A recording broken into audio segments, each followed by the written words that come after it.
This is the never-before-seen photo of 13-year-old Samantha Geimer. Polanski was 43 years old then. Polanski brought the young girl to his friend Jack Nicholson's house in the Hollywood Hills. Nicholson wasn't there at the time, and the day took an ugly turn. Polanski plied the 13-year-old with champagne and a Quaalude. He then brought her into a bedroom where he sexually assaulted her. When Samantha's mother heard what happened, she went to the police. Polanski pled guilty to one felony count of unlawful sexual intercourse. But when Polanski heard that the judge was thinking of handing out more punishment, he fled to Europe, where he stayed, despite multiple efforts to extradite him back to the U.S. Polanski told Diane Sawyer back in 1994 that it took many years for him to understand the harm he'd inflicted. I think at that time, I had a hard time to persuade myself that it was wrong, because I don't think anybody was hurt.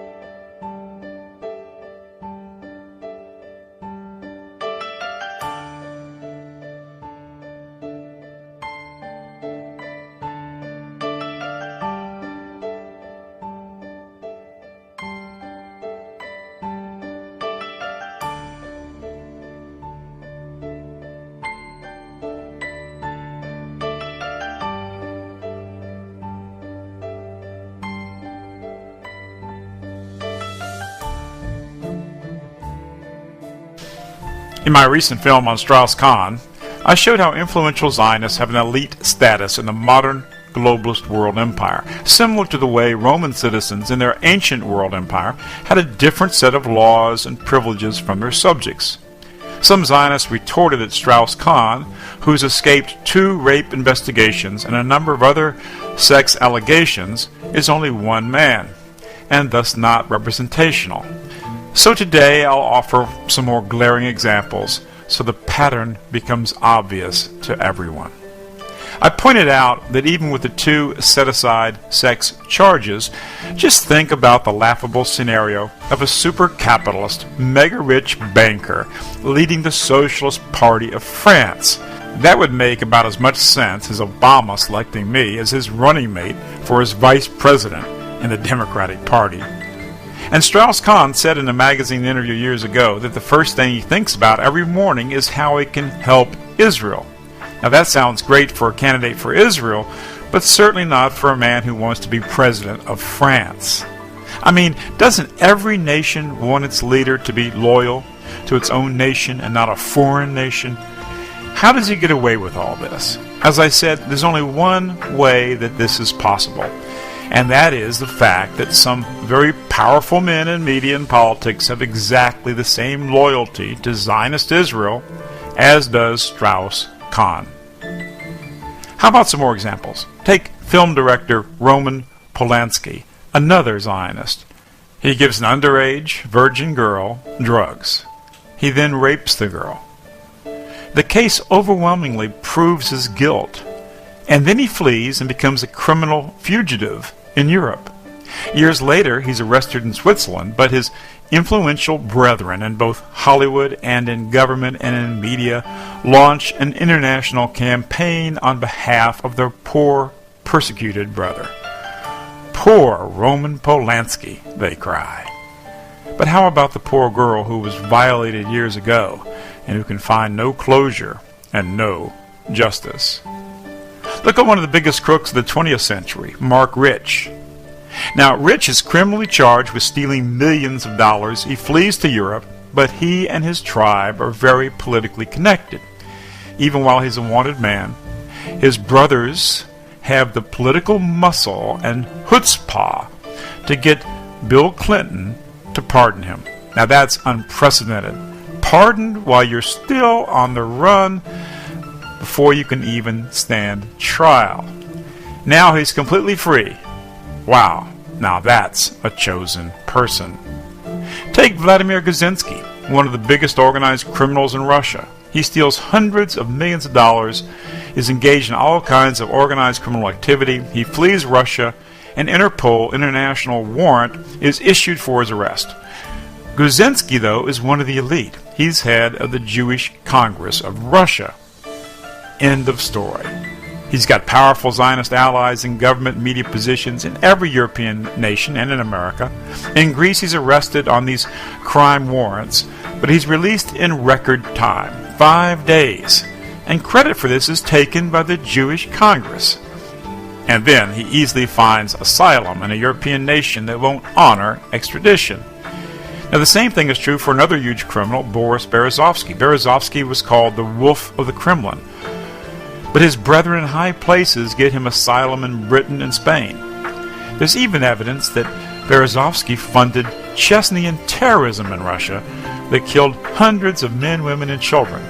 No problem. He's one more Zionist above the law, with friends in very high places. You have another member of the tribe by the name of Khodorkovsky in Russia, a criminal extortionist and mastermind who stole hundreds of millions of dollars of Russian resources through fraud and criminality. But you read the Zionist-controlled Time and Newsweek and New York Times and Washington Post and Wall Street Journal, and you would think he's a hero. And at the same time, the man who supported his prosecution for his crimes, Putin, is the one labeled in the press as the criminal. You can see the distinctions not just in individuals, but in the media-manufactured ethnic images as well. Hollywood and the rest of the mass media has so associated Italians with the mafia and organized crime, you can't even hear Italian music or see a spaghetti dinner on the big screen without thinking Sopranos or Goodfellas or Godfather. But in fact, the most murderous criminal organization in American history was Murder Incorporated. It was not an Italian organization, but an overwhelmingly Jewish one. Watch my film documentary, Israel, Promised Land for Organized Crime, and you'll learn about the world champions of organized crime for the last 2,000 years. They're not Italian. You hear a lot about Al Capone in the United States. Not 1 in 10 people that know about Al Capone know the real, most powerful organized crime boss of America in the 20th century, who was Meyer Lansky. And they don't know that Meyer Lansky was a big Zionist supporter. So, my friends, it's not just Strauss-Kahn, it's not just Roman Polanski, it's Mark Rich, Guzinski, Berezovsky, Khodorkovsky, and thousands more Zionist criminals who are above the law. But thankfully, Zionist power is founded on something quite distinct from Roman power. It's actually based on illusion through their domination of the mass media. It's illusion because the vast majority of America and Europe and the rest of the world would not tolerate these criminals if they knew the whole truth.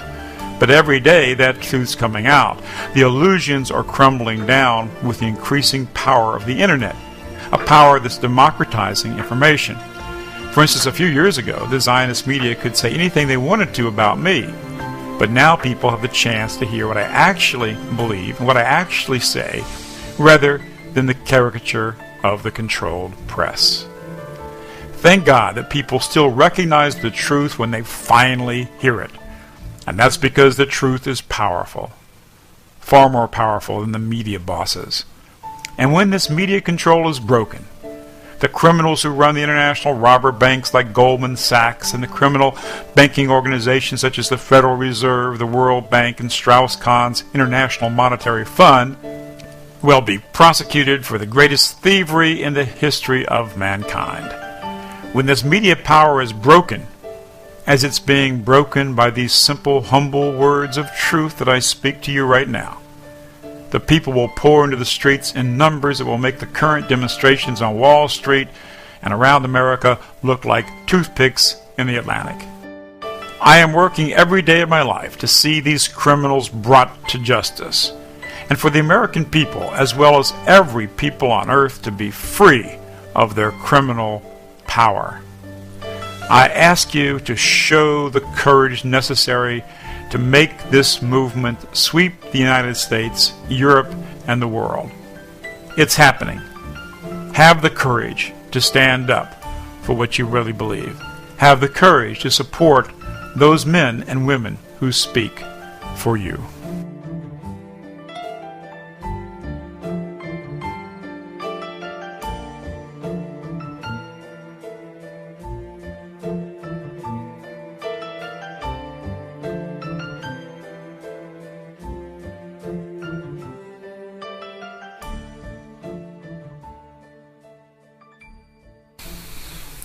Here is a postscript.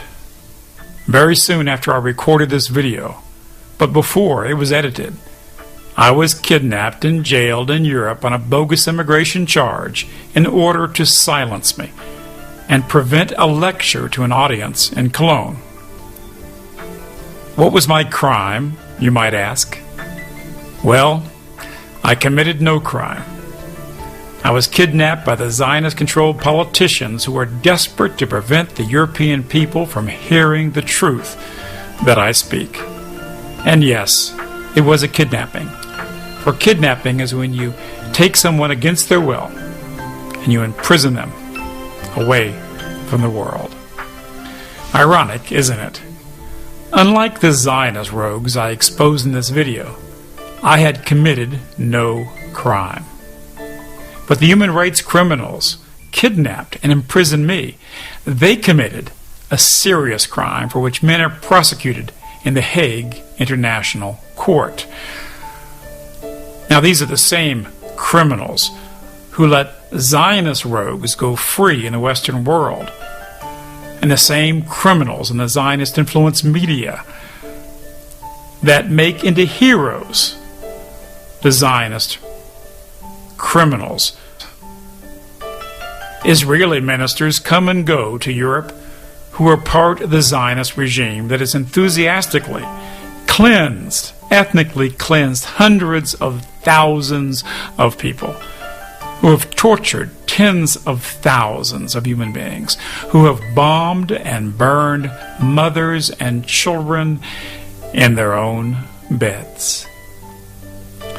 But the Zionist stooges in media and government must kidnap and imprison a non-violent, peaceful man who wants to stop these Zionist atrocities and who wants to cease these insane, Israel-driven wars. If you wanted proof of the new global elite, an elite that gets away with murder and then silence those who oppose them, well, now you have it. But what are you going to do about it? You who are listening to my words at this very moment will know exactly what kind of man or woman you are. You'll know by how you act on the truth you have learned. I wonder, is there any honor in you, any decency in you? You will not have to answer that to me, but you must answer it to yourself and to your own soul. I sincerely hope that you are the person that you think you are.